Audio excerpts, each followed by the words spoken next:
కొంతవరకు మాత్రమే మహిళలను తీసుకెళ్ళగలిగి కొంతమేరకు మహిళలను దగ్గర కూడా తీసుకురాలని పరిస్థితులు చాలా కూడా కనిపించినాయి. చాలా సందర్భాల్లో కూడా చూసుకుంటే మహిళలు అన్న వాళ్ళని చాలా అంటే ఒక వంటింటి కుందేళ్ళు అన్న రకాల మనుషులు కూడా ఉన్నారు. వంటింటికే పరిమితం అయిపోయిన మహిళలు ఏమి చేయగలరు అన్న పొజిషన్ నుంచి ఆ రోజు నందమూరి తారక రామారావు గారు, మన తెలుగుదేశం పార్టీ వ్యవస్థాపకులు, మాజీ సీఎం, ఆయన పార్టీ పెట్టినప్పుడే మహిళలకు సముచితమైన స్థానం కల్పించాలి అని చెప్పి గవర్నమెంట్ వచ్చిన తర్వాత కూడా ఆస్తుల సమాన వాటా హక్కును ఆ రోజే కల్పించి పుట్టి ఇంటిలోనే కాదు మెట్టినింటిలోనే కూడా మహిళకి గౌరవంగా ఉండాలనే ఉద్దేశంతో తల్లిదండ్రుల ఆస్తిలో సమాన వాటా హక్కు మహిళకు కూడా ఇవ్వాలని చెప్పి ఆ రోజు ప్రవేశపెట్టిన, అంటే సుమారుగా 44 సంవత్సరాల క్రితమే దీనికి ఆజ్యం పడిందని ఒకసారి మనం చెప్పుకోవాలి. అదేవిధంగా ఆ రోజు నుంచి కూడా ఒకళ్ళ మహిళ తాలూకా చదువు ప్రాధాన్యతని ఆ రోజు ఆ మహానుభావుడు ఏ రకంగా కొలమానం వేశారో తెలియదు, కానీ ఆ రోజు నుంచి పద్మావతి యూనివర్సిటీ అంటే ఒక సపరేట్గా ఒక మహిళా యూనివర్సిటీ, అంటే ఆ రోజు ఆయన తీసుకున్న రిఫార్మ్స్ దేశం మొత్తం మీద ఇంప్లిమెంట్ చేసే విధంగా ఆ రోజు తయారైనాయి. ఆస్తుల సమాన వాటా హక్కు ఆ రోజు రాష్ట్రంలో మొదలు పెడితే దాన్ని కొన్ని సంవత్సరాలకి దేశం మొత్తం అడాప్ట్ చేసుకొని దేశంలో ఉన్న ప్రతి మహిళకి కూడా ఆస్తుల సమాన వాటా హక్కు కల్పించే విధంగా చట్టం రూపొందించారంటే ఆ రోజు ఆయన తీసుకున్న నిర్ణయం ఎంత బలమైనదో ఎంత శక్తివంతమైనదో మనందరికీ కూడా అర్థమవుతుంది. అట్ ద సేమ్ టైం తర్వాత దగ్గరకు వచ్చేసరికి మహిళా విద్యా విషయంలోని కూడా ఇందాకే చెప్పాను పద్మావతి యూనివర్సిటీస్, తర్వాత అనేకమైన మహిళా యూనివర్సిటీస్ వచ్చినాయి. మహిళలకు ప్రాధాన్యత కల్పించాలనే ఉద్దేశంతో వాళ్ళకి రిజర్వేషన్లు కల్పించాం. ఆఖరికి చదువు అయింది, వాళ్ళకి సమాన వాటా హక్కు ఇచ్చాము, గౌరవం పెంచుతున్నాము.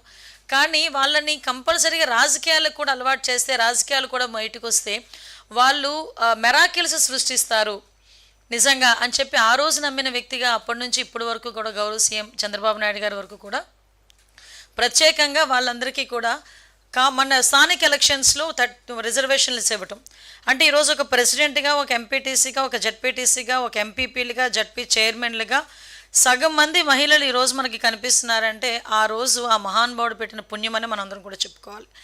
అటువంటి పరిస్థితి నుంచి గౌరవ ముఖ్యమంత్రిగా చంద్రబాబు నాయుడు గారు పార్టీని టేక్అవుట్ చేసుకుని తర్వాత ఆయన సీఎం అయిన తర్వాత మనం చూస్తే గౌరవ ఎన్టీ రామారావు గారి టైంలో మహిళల తాలూకా కాన్ఫిడెన్స్ పెరిగింది, మహిళలు చదువు పెంచారు, అంటే ఒక రకంగా చెప్పాలంటే ఆత్మగౌరవం పెరిగింది. తర్వాత గౌరవ ముఖ్యమంత్రి చంద్రబాబు నాయుడు గారు వచ్చిన తర్వాత మహిళకి ఆర్థిక గౌరవం పెరిగిందని చెప్పడానికి నిజంగా మేమందరం కూడా గర్వపడాలి. ఎందుకు ఆర్థిక గౌరవం పెరిగిందని చెప్తున్నామంటే ఆ రోజు నుంచి కూడా డ్వాక్రాస్ని ఇంప్లిమెంట్ చేయటం, కానీ ఈ రోజుకి కూడా డ్వాక్రా సంఘాలు ఎలా ఉన్నాయంటే 1 కోటి మంది సభ్యులతో అంటే డ్వాక్రా సంఘాలు కనిపిస్తున్నాయంటే ఇది కదా అచీవ్మెంట్. అంటే ఎందుకు నేను ఈ మాట చెప్తున్నానంటే ఈ డ్వాక్రా సంఘాలు అన్నవి ఒకటి ఎంత బలంగా రోజు నాటామంటే ఎవరు వచ్చినా ఏ గవర్నమెంట్ వచ్చినా ఏదైనా అన్నా క్యాంటీన్ లాంటివన్నీ పీకేసే ప్రయత్నాలు చేశారు, ప్రజావేదిక లాంటివి కూల్చేసే ప్రయత్నాలు చేశారు, కానీ డ్వాక్రా సంఘాలను టచ్ చేసే ప్రయత్నం కూడా చేయలేదు ఏ రాజకీయ పార్టీలు కూడా. అంటే అంత స్ట్రాంగ్గా డ్వాక్రా గ్రూప్స్ ఉన్నాయి ఈరోజు, సెల్ఫ్ హెల్ప్ గ్రూప్స్ అనేవి ఉన్నాయి. అంటే వాళ్ళకి వాళ్ళ కాళ్ళ మీద వాళ్ళు నిలబడాలి. ఇంతకుముందు రోడ్డు మీదకి వచ్చి బ్యాంకులోకి వెళ్ళి బ్యాంకులో డబ్బులు ఎలా అయ్యాలో తీయాలో కూడా తెలియని మహిళ బ్యాంకుకి నువ్వెందుకులే అని చెప్పే మనిషి ఇంట్లోని భర్త ఈరోజు నువ్వు బ్యాంకుకి వెళ్ళి డ్వాక్రా రుణం ఇస్తున్నారంట, డ్వాక్రా రుణం కట్టాలంట, వెళ్ళి రా అని చెప్పుకునే పొజిషన్. అంటే ఈరోజు ఎంత ట్రాన్స్ఫర్మేషన్ ఒకసారి చూడాలి. ఇటువంటి నేపథ్యంలో మనం కొంచెం బాధపడాల్సింది, కొంచెం ఇబ్బంది పడాల్సింది ఏంటంటే ఈ మహిళలకి సంబంధించి ఒక మహిళా రిజర్వేషన్ బిల్లు చట్టసభల్లో మహిళలకి 33% రిజర్వేషన్ ఇవ్వాలి అనుకున్న బిల్లు 30 సంవత్సరాలుగా కూడా అంటే వస్తుంది వెళ్తుంది ఏదో దోబూచులాట్లాగా ఆడి ఆఖరికి మొన్న ఇంప్లిమెంట్ అవుతుంది అని దేశంలో ఉన్న ప్రతి మహిళ కూడా ఎదురు చూసిన క్షణాన్ని కూడా ఒక్కసారిగా నీరుగార్చిన పరిస్థితి. అయితే దాన్ని ఈరోజు మహానాడు వేదికగా గౌరవ ముఖ్యమంత్రి గారు, అదేవిధంగా ముఖ్యంగా మా working president, central working president మంత్రి గారు, మన నారా లోకేష్ గారు ప్రత్యేకంగా దీని మీద నేను మహానాడు కార్యక్రమం కూడా ప్రత్యేకంగా మహిళలకు అంకితం చేస్తున్నామని చెప్పి ఆ మహిళలకి సంబంధించి మహిళా రిజర్వేషన్ బిల్లు వచ్చినా రాకపోయినా మా పార్టీ ఒక సిద్ధాంతం తీసుకుంటుంది. దాంట్లో మేము చట్టసభల్లో మేము ఎవరికైతే సీట్లు కేటాయిస్తామో ఆ సీట్లలో 33% రిజర్వేషన్ మేము మహిళలకు ఇస్తామని చెప్పి ధైర్యంగా అనౌన్స్ చేసిన ఏకైక పార్టీ తెలుగుదేశం పార్టీ.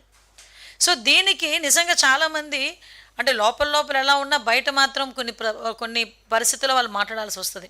కానీ నేను చెప్తున్నా, ఈరోజు ఎవరైనా ఏ పార్టీ వాళ్ళు అవనేయండి, మనం అబ్జర్వ్ చేసుకుంటే రాజకీయంగా ఫస్ట్ ఎన్నికల ప్రచారానికి వెళ్తున్నాం అనుకోండి, అక్కడ మహిళల గ్రూపు, ఇక్కడ పురుషుల గ్రూపు ఉందనుకోండి, అభ్యర్థి డైరెక్ట్గా వెళ్ళి మహిళ దగ్గరికి వెళ్తాడు, అమ్మ నాకు ఓటే అంటాడు, తర్వాతే అయ్యా నాకు ఓటే అంటాడు.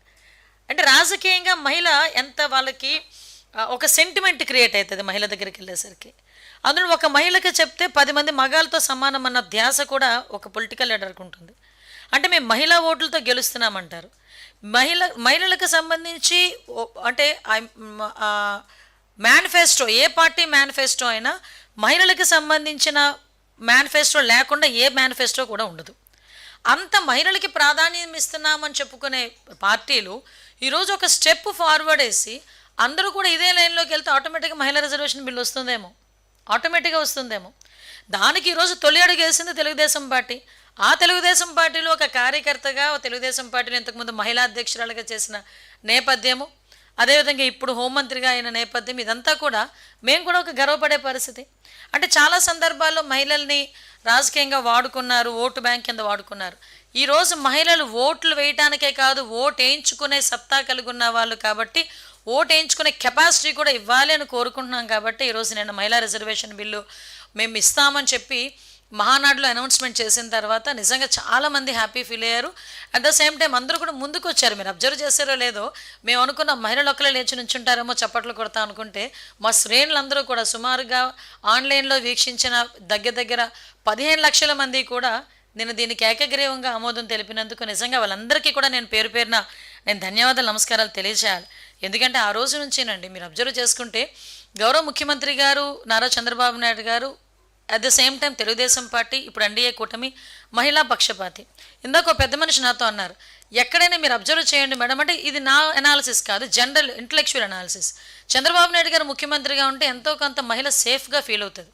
ఎందుకంటే ఇంప్లిమెంటేషన్స్ వస్తాయి అన్నది ఒకటి, వాడి బిడ్డలకు ఉద్యోగాలు వస్తాయి అన్నది ఒక భరోసా. అంటే చంద్రబాబు నాయుడు గారు వస్తే పెట్టుబడులు వస్తాయి, చంద్రబాబు నాయుడు గారు వస్తే పరిశ్రమలు వస్తాయి, చంద్రబాబు నాయుడు గారు ఉంటే ఉద్యోగాలు వస్తాయి, నా బిడ్డ చదువుకుని ఇంట్లో కూర్చోవాల్సిన అవసరం లేదు, నా బిడ్డకు ఉద్యోగాలు వస్తాయి అన్న భరోసా. రేపు చంద్రబాబు నాయుడు గారు వస్తే మహిళలకు సంబంధించి ఇది ఒక స్కీమ్ తీసుకొస్తారు. మీరు అబ్జర్వ్ చేయండి, ఈరోజు మహిళలకు ఆర్థిక గౌరవం ఇస్తామని చెప్పి ఏదో డ్వాక్రా గ్రూప్ రుణాలను, స్త్రీనిధి రుణాలను, ఏదో రుణాలను ఇచ్చేసి మేము ఊరుకోవట్లే. ఇంటికి ఒక ఎంటర్ప్రీనర్ తయారు చేయాలని చెప్పి 1 lakh ఎంటర్ప్రీనర్స్ని ఫస్ట్ బేస్ మీద తీసుకున్నాం. మీరు అబ్జర్వ్ చేస్తే లాస్ట్ ఉమెన్స్ డేకి గౌరవ ముఖ్యమంత్రి గారు గుంటూరులో ఉమెన్స్ డే సెలబ్రేషన్స్ జరిగితే మార్నింగ్ 10 o'clock నుంచి ఈవినింగ్ 6 o'clock వరకు ఉన్నారు. ఆ రోజు మీరందరూ కూడా అక్కడే ఉండుంటారు.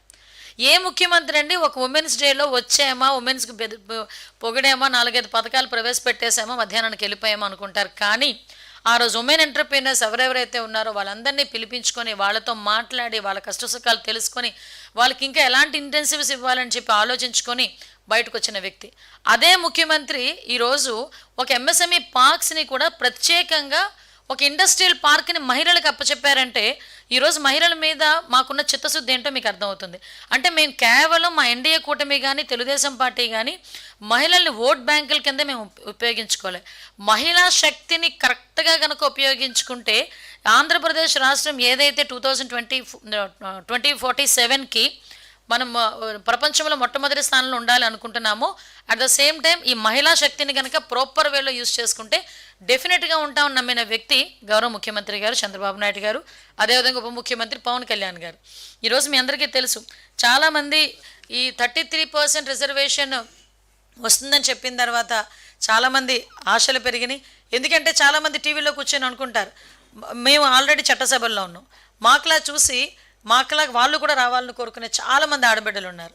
కొంతమంది అయితే వాడికి ఒక ప్లాట్ఫామ్ దొరకదు, కానీ ఈరోజు ఒక ప్లాట్ఫామ్ క్రియేట్ అవుతుంది. అదేవిధంగా ఈరోజు కనీసం ఒక పార్టీ ముందుకు వచ్చి, తెలుగుదేశం పార్టీ ముందుకు వచ్చి ఈరోజు మనం ఒక నిజంగా ఇక్కడున్న ప్రతి ఒక్కరు కూడా సంబరాలు చేసుకోవాలి. ఏమో ఇక్కడ కూర్చున్న మీ తాలూకు ఇంట్లో మీ భార్యో మీ పిల్లలో ఎవరో ఒకరు చట్టసభల్లో ఉంటారేమో ఎవరికి తెలుసు, అవకాశం వస్తుందేమో ఎవరికి తెలుసు. నేను అనుకున్నానా టీచర్గా ఉన్న నేను ఈరోజు హోమ్ మినిస్టర్గా మీ అందరి ముందు ఇలా మాట్లాడతానని? ఆ రోజు by God's grace, Chandrababu Naidu గారి దయ, పాయకరపేట నియోజకవర్గ ప్రజల తాలూకా ఆశీర్వాదం. అట్ ద సేమ్ టైం ఎవరు తెల్లరాత ఎప్పుడు ఎలా ఉంటుందో తెలియదు. ఈరోజు ఇంతమంది మహిళా రిజర్వేషన్ విషయంలో 33% రిజర్వేషన్ వచ్చినప్పుడు ఎవరైనా రావచ్చు ఆ టైంలో. నిజంగా ఒకటి చెప్పాలంటే ఇది ఒక సామాజిక విప్లవం కింద భావించాలి. పర్టికులర్గా ఇది ఒక సామాజిక విప్లవం. చాలామంది ఏమనుకుంటారంటే మహానాడు అనేది రాజకీయ సభ అనుకుంటారు. ఎస్ కాదు, మహానాడు అనేది ఒక ఎమోషన్. లిటరలీ ఒక ఎమోషన్. మీరు అబ్జర్వ్ చేసుకుంటే మహానాడు సుమారుగా మనం పార్టీ పుట్టినప్పటి నుంచి మహానాడు చేసుకుంటూనే ఉన్నాం. ఏ మహానాడులోనైనా మంచి ఎండల్లో వచ్చింది. రోహిణీ కార్తె లాంటి ఎండల్లో వచ్చిందండి. రోహిణీ కార్తె అంటేనే బండలు బద్దలైపోతాయి అంటాం ఎండలకి. అలాంటి ఎండల్లోని కూడా కార్యకర్త అన్నవాడు చాలా ఎమోషన్గా నా పండగకు వచ్చాను అని, నా జాతరకు వచ్చానని 2 రోజులు 3 రోజులు కూడా వెయిట్ చేస్తుంటాడు. అటువంటి మహానాడు వేదిక మీద మేము ఏదో కల్లబుల్లి మాటలు చెప్పాల్సిన అవసరం లేదు. ఎందుకంటే దీనికి ఉన్న ప్రాధాన్యత గురించి చెప్పడానికే, ఏ ప్లాట్ఫామ్ మీద మేము దీన్ని అనౌన్స్ చేసామని చెప్పడానికే ఆ ప్రాధాన్యత చెప్పాను ఇక్కడ మీకు.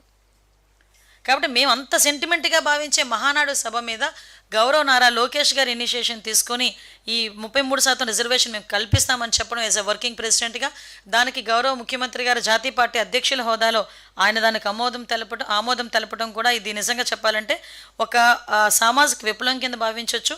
ఎట్ ద సేమ్ టైం రేపు పొద్దున రాష్ట్ర అభివృద్ధిలో ఇది ఒక బ్లూ ప్రింట్ కింద కూడా మేము మార్చుకోవచ్చు.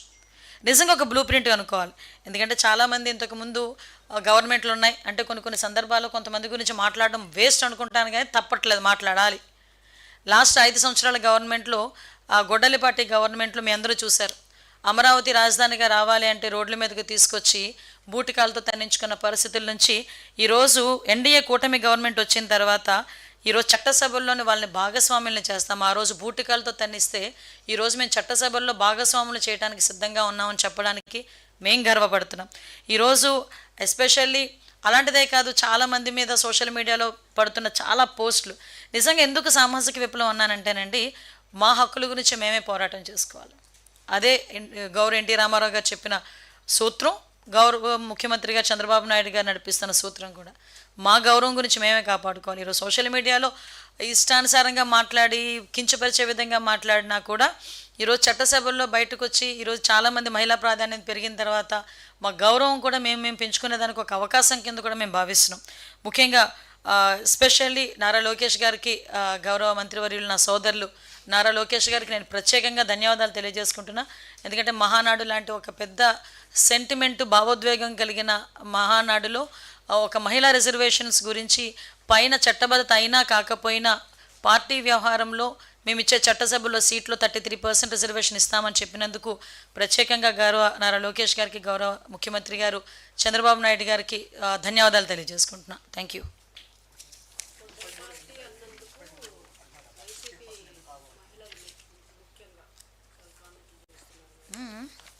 ఏంటట ఏంట కామెంట్లు?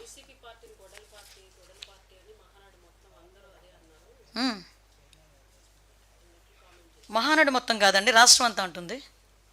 రాష్ట్రమే కాదు, వాళ్ళ పార్టీ వాళ్ళు కూడా అదే అనుకుంటారు. ఎందుకంటే కత్తి నుంచి, కొడవల నుంచి కత్తికి వచ్చింది, కత్తి నుంచి గొడ్డలకు వచ్చింది.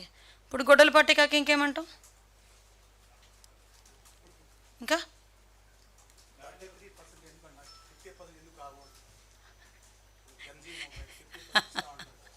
కాదు సార్, ఏదో అంటారు కదా, కొన్ని సామెతలు చెప్పొచ్చు కానీ కొన్ని మీ దగ్గర చెప్పకూడదు.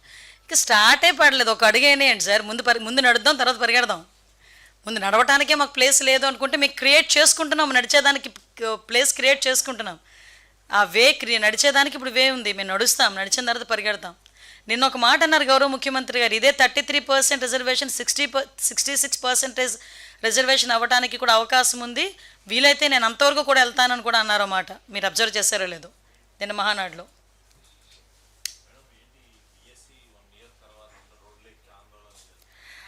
అమ్మ రాకేష్, దాని గురించి ఏమైనా మాట్లాడాలి అనుకుంటే 1 అవర్ తర్వాత మాట్లాడతాను నేను. ఎందుకంటే ఇది ఒక సబ్జెక్ట్, నాకు ఇది ఫ్యూచర్కి సబ్జెక్ట్. అది లిటరలీ చెప్పాలంటే వీళ్ళకి డైవర్షన్ పాలిటిక్స్ చేసేదానికి ఆ సబ్జెక్ట్. దాని గురించి మాట్లాడడానికి ఆల్రెడీ అధికారులందరూ కూడా దానికి సంబంధించిన ప్రెస్ నోట్ రిలీజ్ చేశారు. ఇంకా దాని గురించి డీటెయిల్గా మాట్లాడదామంటే 1 అవర్ తర్వాత వస్తాను, దాని గురించి సపరేట్గా మాట్లాడుకుందాం. ఎందుకంటే ఇది అది కలపొద్దు.